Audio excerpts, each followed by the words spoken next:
Natatandaan nyo pa ba yung mga panahon wala pang YouTube? Yung mga panahon wala pang mga smartphone.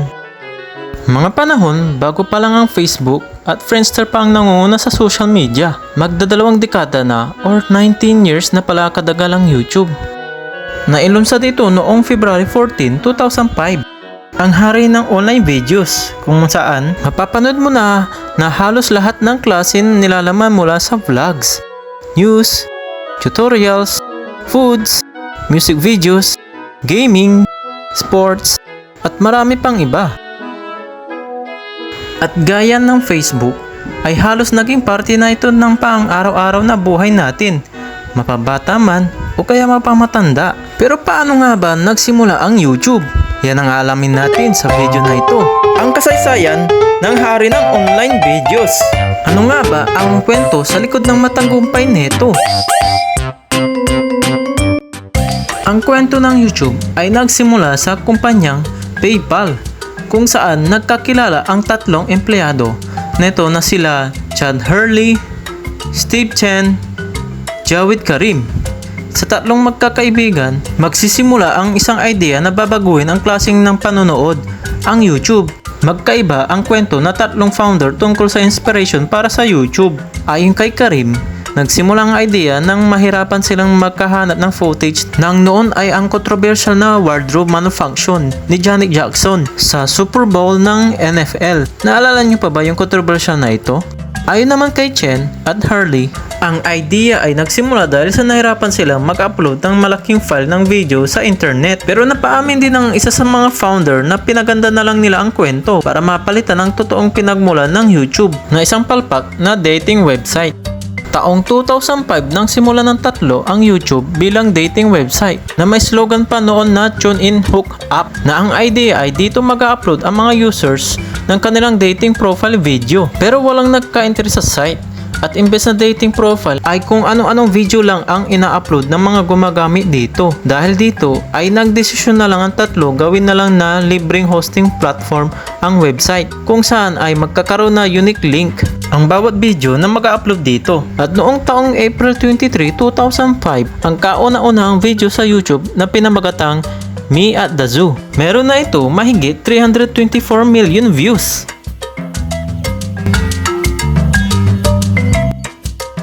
Ang matagumpay ng YouTube at ang pagpasok ng Google nito. Bagamat nasa beta stage o testing stage pa lang, ay dumadami na ang mga gumagamit ng YouTube. At dumadami din ang mga video na ina-upload dito kada araw-araw. Isang malaking problema para sa mga tatlong founder dahil sa mas kakailanganin pa nila ng madaming server para dito, na nangangahulugan na kailangan din nila ng karagdagang kapital matuloy-tuloy ang pagpapatakbo sa website. At dahil sa bago pa lang ay hindi pa nila alam kung paano nila ito pagkakakitaan ang YouTube. Sa kabutihang palad ay nag-invest sa kanila ang kilalang investment firm na Sequoia Capital ng $3.5 million sa tulong na din ng dati nilang katrabaho sa PayPal na si Roy Lofbota, na isa sa partner na nasabing firm. April 2006 ng isang video, dalawang Chinese na nagli-lip-sync sa kanta ng Backstreet Boys ang nag-viral. Paano ito nang noon ay product manager ng Google na si Susan Wojcicki na nakasama sa pagbuo ng Google, na ngayon ay kasalukuyang CEO ng YouTube. Nakita ni Susan ang malaking potential ng YouTube at nakumbinsin nga nito ang mga founder ng Google ang sumisikat na website. At noon October 2006 ay binili na nga ni Google ang YouTube para sa halagang $1.6 billion. Dahil dito, naging milyonaryo ang tatlong founder ng YouTube na ayon sa ulat ay nakakuha daw ng tig 400 million bawat isa. Nang taon na iyon ay nagpatuloy ang nakakamanghang paglaki ng YouTube. At para pakakita ng website ay nagsimula na din silang maglagay ng ads sa mga video. Taong 2007 naman, nang simulan naman nila ang YouTube Partner Program na magbibigay ng mga pagkakataon sa mga content creator na kumita mula sa mga videos na ginagawa nila. Dahil dito, mas dumadami pa ang nag-iengganyo na gumawa ng mga content sa YouTube. At mula noon ay tuloy-tuloy na ang pagmamayagpag ng YouTube bilang hari ng mga online videos. Gaano na kalaki ang YouTube? YouTube already overtake the TV. Ito ang sinabi ni Eric Schmidt, ang dating boss ng Google nang maabot ng YouTube ang 1 billion unique monthly visitors noong 2013. Ito ang kanyang opinion. Pero kayo, ano ang mga sasabi nyo? Sa tingin nyo ba ay YouTube na ang bagong TV ngayon? O hindi pa? Kaya bang palitan ng YouTube ang TV? Pakishare naman sa comment section sa baba. Pero gaano nga ba kalaki ang YouTube ngayon? Narito ang ilang numero para lang magka-idea kayo sa laki ng YouTube. 2.49 billion. Yan ang bilang ng mga active gumagamit sa YouTube kada buwan. Mahigit 1 billion naman ng videos ang napapanood sa YouTube kada araw-araw. 500 hours ng video naman ang ina-upload dito kada minuto. Noong 2019 ay kumita ang YouTube ng $15.5 billion or 900 trillion pesos mula sa ads ng revenue na mas mataas ng 36% noong 2018. At anong mga bansa ang pinakamalaking gumagamit nito? At napapanood ang nangungunang gumagamit nito na bansa ang India. Pumapangalawang United States, sunod naman ang Brazil, Indonesia, at marami pang iba.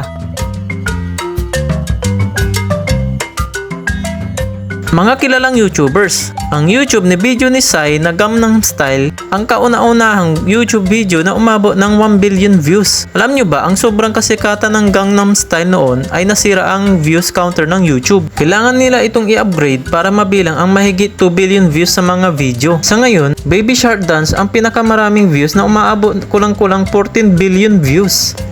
Ang pinakamadami namang subscribers channel sa YouTube ngayon na si Mr. Beast na merong mahigit 278 million. Marami din mga sumikat na celebrity na nagsimula din sa YouTube gaya nila Justin Bieber, Carly Rae Jepsen at Ed Sheeran.